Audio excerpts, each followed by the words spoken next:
So yun o, andito tayo ngayon sa may Dacodaw Loop, dito sa may Agdao. So Dacodaw Loop is ito yung lugar kung saan located no or situated itong dalawang mga mega no companies dito sa Pilipinas, ang SMDCI company or incorporated or SMDCI. So alam niyo na SMDCI no, yung nagmamayari ng SM, mga C family. Tapos Davao Park District by Mega World. So dalawa yung ano dito no, township na itinayo sa loob ng ano Dacodaw Loop. So ngayon kanina nung ang vlog ko is tungkol sa may Ubalde, Agdao. Ubalde or Castillo, Agdao.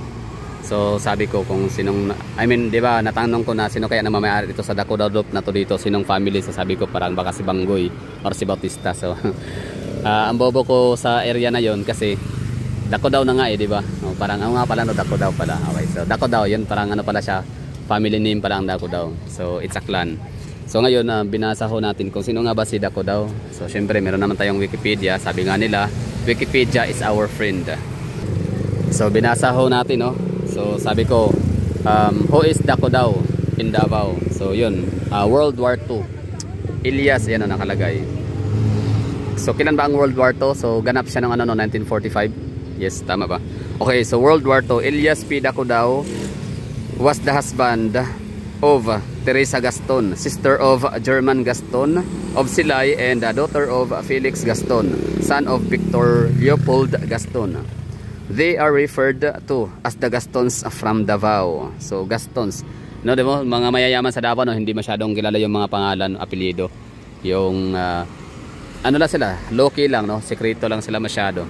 So mga Gaston, parang meron akong ano si Chino Gaston, yun yung parang sports analyst ba yun, ayun, Chino Gaston. Tapos yung ano, yung Commission on Human Rights ba yun na namatay din, si Gaston din yun, di ba? So hindi talaga kagaya sa mga si mga Gokongwei, yung mga ganun, di ba, mga apelyido, mga Tan.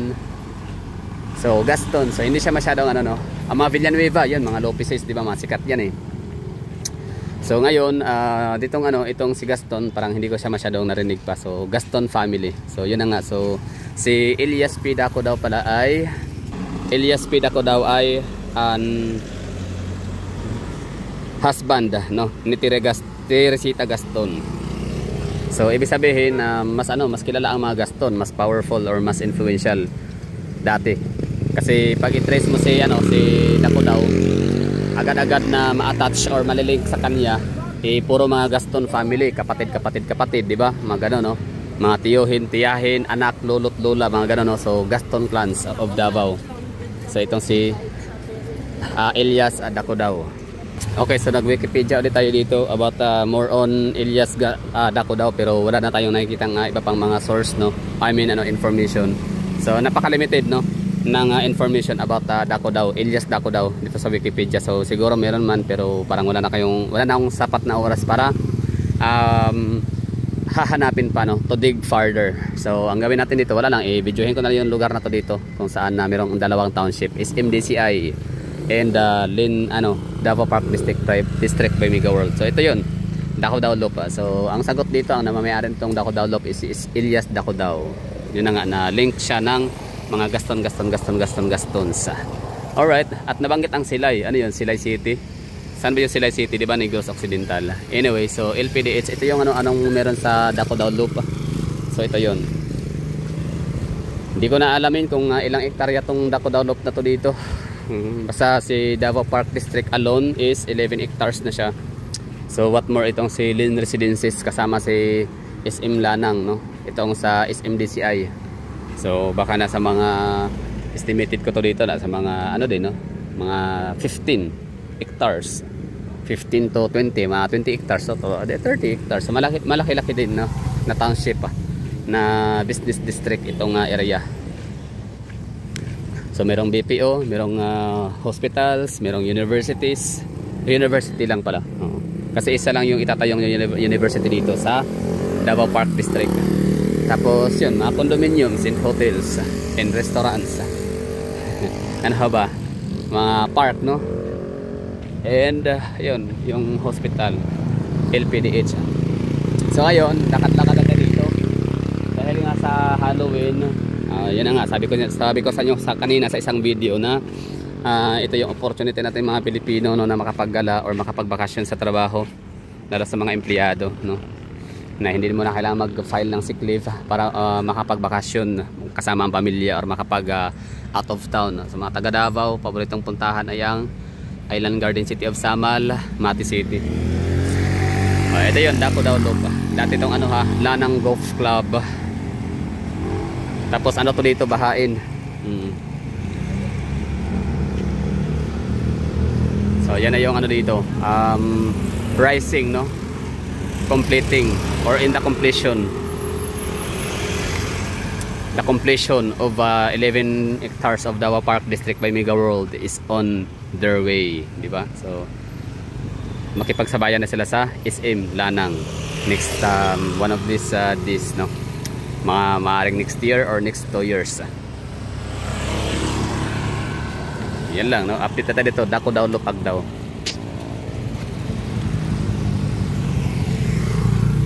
Kapag ka nasa malayuan ka, yung aking mga tinatambayan na area sa Davao, so itong makikita mo to dito, ano pa siya, no? Hindi pa siya colorful, wala pang kulay, no, kasi syempre hindi pa nga siya finishing, no, materializing pa lang siya. Yan, mga hollow blocks pa lang, mga piling, mga ano ba tawag dyan, concrete pa lang siya, like a gray, no, color gray. So the moment na matapos yan, panigurado maganda yan, isa yan sa magdadagdag ng magandang view sa area na to dito sa Maylanang. Alam naman natin ang alam naman natin or kilala naman natin kung ano meron, or wait lang, anong kakayahan, anong patawag dyan, okay, ito reputation pala, reputation. Alam natin ang reputation, no, nitong Mega World kapag ka gumawa ng township, kapag ka gumawa ng mga disenyo. So isa-isahin ba natin? Sige, uunahin na natin sa Iloilo City, yung Mega World nila doon, di ba, ang ganda ng disenyo. So yun yung pinaka-trademark talaga ng Mega World, na magsisit apart sa ibang mga township, sa ibang mga developers, no, kagaya ng mga Cebu Landmaster, kagaya ng SMDCI, kagaya ng mga DMCI, tama ba? Mga Consonhe, basta yung Consonhe Incorporated. So ano pa mga construction firm, mga developer sa Pilipinas, no. So yung Rockwell, Rockwell, di ba? So itong si Mega World talagang nagsisit apart sa kanila is yung very distinct na design ng kanilang township. Talagang lakas maka European styles. So for example nga, Mega World, tapos doon naman sa Boracay, no, sa New Coast, sa may Boracay, nakikita na natin ang ganda nun. Tapos sa Newport sa may Pasay City. Tapos yung McKinley, di ba? Yun pa lang, talagang panalo na yun. Sa may Taguig, sa may McKinley, Venice, di ba? The Grand Venice Canal. So yung na yun, yung mga disenyo na yun, talagang masasabi mong napaka consistent nitong si Mega World Company pagdating sa paggawa ng napakagandang mga disenyo ng kanilang mga dinedevelop na townships. So walang boring, no boring.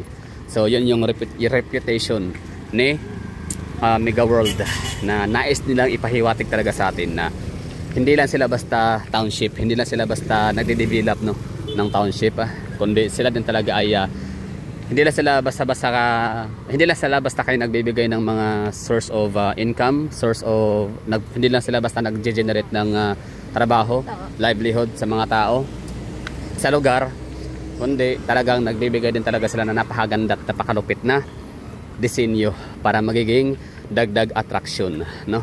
So hindi sila kagaya ng ibang mga townships na talagang kung magpapataasan ng mga gusali, di ba, kung pwede pa lang aabot hanggang langit. Pero itong mga taga Mega World, itong Mega World parang napapansin ko hindi sila gano'n, no. Hindi sila masyadong particular, no, sa pataasan ng gusali. Particular sila sa pagandahan. Kasi hindi naman ibig sabihin mataas ang gusali maganda na. Talagang ang iba dyan ay wala lang, gusto lang makatipid ng space. So itong si Mega World, hindi sila tipid sa space, hindi sila, kundi particular sila sa pagpapaganda ng disenyo ng kailang mga township, mga gusali, mga buildings, structures and establishments, para hindi nga lang basta makapag-generate ng trabaho, job opportunity sa mga tao sa lugar, kundi ito pa ay nagbibigay pa sila ng ng magandang attraction para sa mga residente, sa mga tao. Okay, Vikings, in fairness kay Vikings ngayon walang masyadong tao. Kasi nga ang mga tao ngayon nasa sementeryo, no. Ang iba iba ko ba kung uso pa ba ang ngayon overnight sa mga sementeryo. Kasi dati 'di ba uso overnight. Tapos may alak, inuman, tugtugan. No. Kasi nga lang syempre overtime pinagbawal na yung mga ganong activities sa sementeryo during undas. Gawa nung talaga siya, no, nagkukos siya ng trouble, away, suntukan, 'di ba? Saksakan, patayan kasi nga lasing, 'di ba? Under the influence of drugs, alcohol at kung ano pang mga naka-impluwensya sa kanila, kaya nabago ang kaya magkaroon ng instances talaga na magkaroon ng krimen, magsasaksakan, mag-aaway, magpapatayan.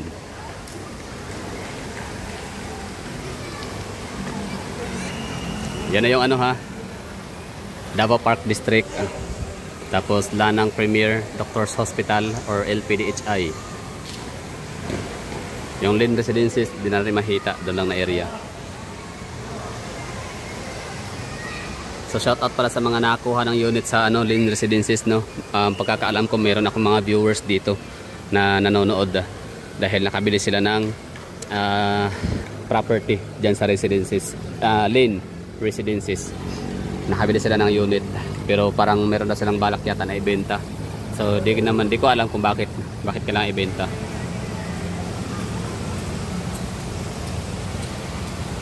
So, diba? So yan lang, naipasyal ko lang kayo dito sa Daco Dao Loop, Agdao, Davao City. Ano ba to, Agdao o sakop na siya ng Ang Agdao is siya, Buhangin District, tama ba? Bayan, dito na ako nito. Anyway, hindi naman yung mahalaga. Ang mahalaga dito is yung view. Yan maganda. Yan po yung topic natin. Yan po yung content ho natin for today's video. Kung kumusta na ang Daco Dao Loop. Kung ano nang ganap dito. Lalo na ngayon, Halloween. So far, 'di ba, kapag ang Davao kasi kapag may mga event kaya nito, mga Halloween, Holy Week, Christmas, festivals, kadayawan, araw at kung ano na pa mga events, no, mga malalaking okasyon sa Davao City. Itong si SM Lanang Premier kasi talagang meron tong mga pakulo, no. May mga pakonsuelo to sa mga shoppers nila, sa mga tao. May mga party, concert, no. So pa-event dito sa area na to dito. Pero ngayon wala ka makikita. So plain lang siya, park, no.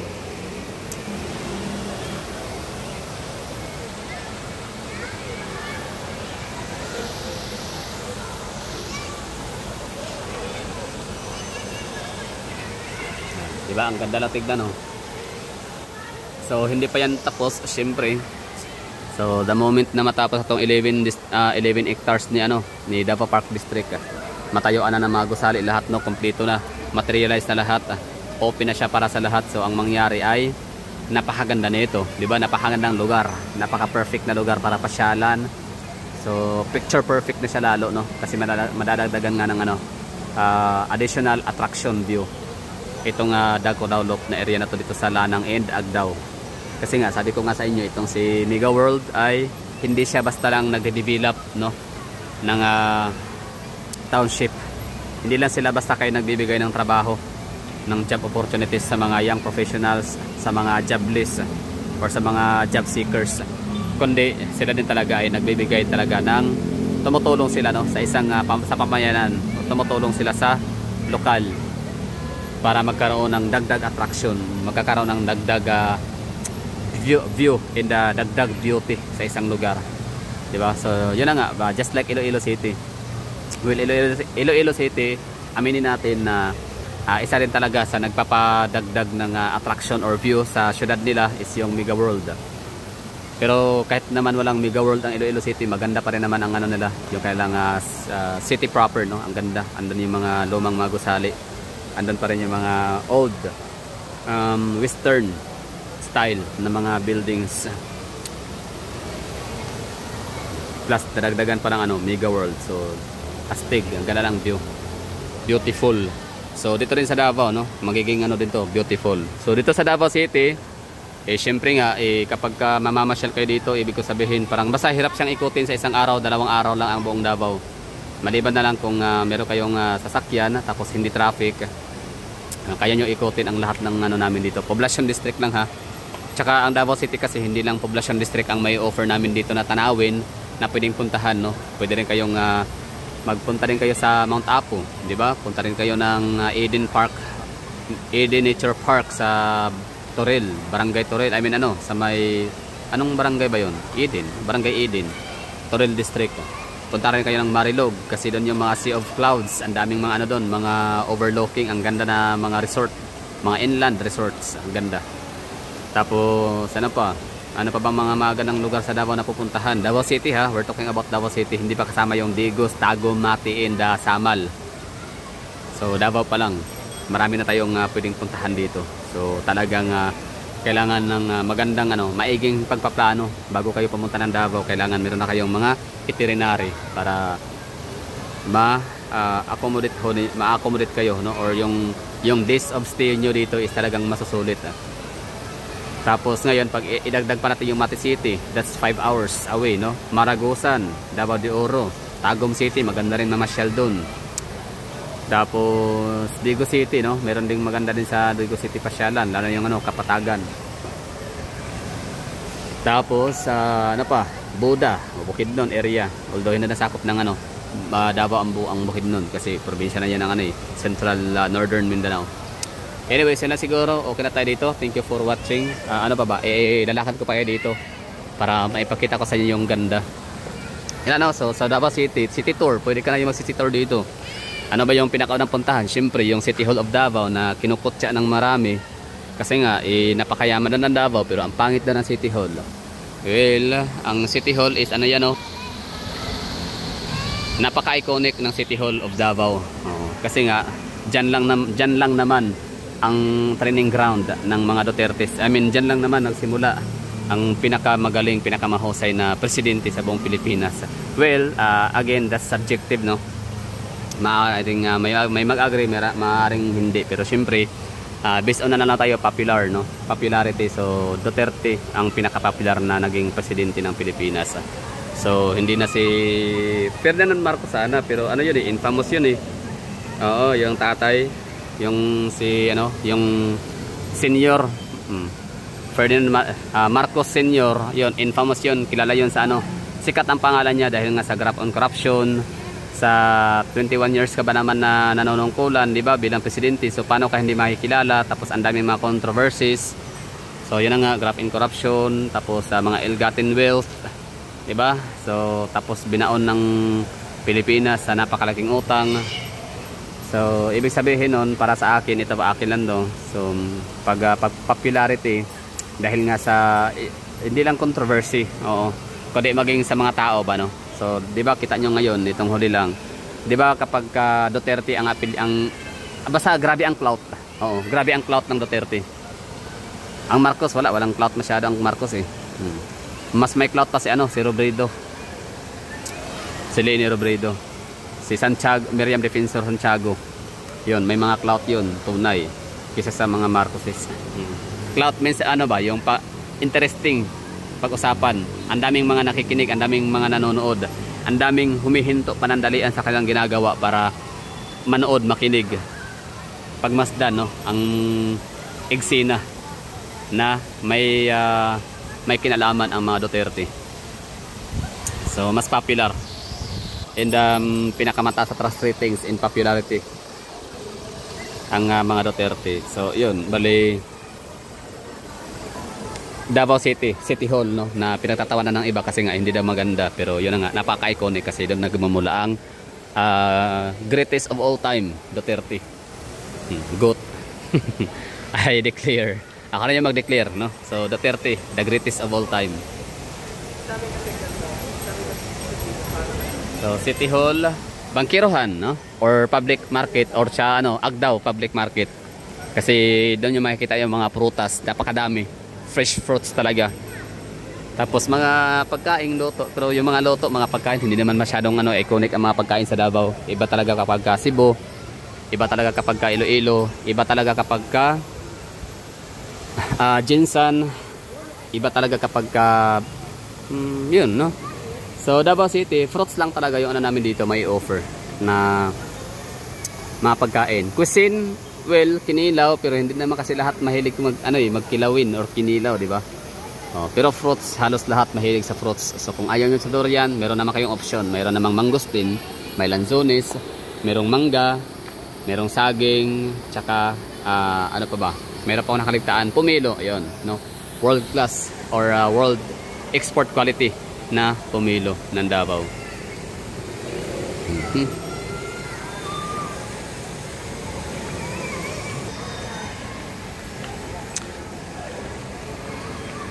So ulitin ko ha, dito sa Davao, marami kaming ano dito, mga townships. So ito nga, Dacodao Loop consist of 2 township, no? Ang developer ay si Mega World District and the SMDCI. Tapos ang pangalawa is Ashuela Cove,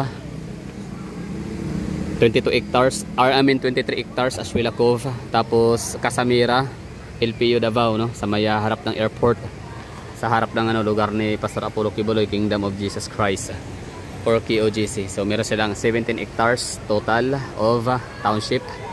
So pangatlo na yun. Pang-apat naman is ang Global Township, no? Na ilang hectare ba yun? 23, 25 or 22? Basta nasa 20 something hectares si Davao Global Township, pang-apat. Tapos pang-lima, ano pa bang pang-limang township dito sa Davao? So far, no, apat pa lang, no? Yan pa lang alam ko, apat. So kung meron ba kayong maidadagdag dyan, so let me know in the comment back. Township kasi, ang ibig sabihin ng township, merong shopping mall or lifestyle mall, merong hospital, merong eskwelahan, merong condominium and hotels, di ba? So si Paragon Davao, parang hindi siya township, no?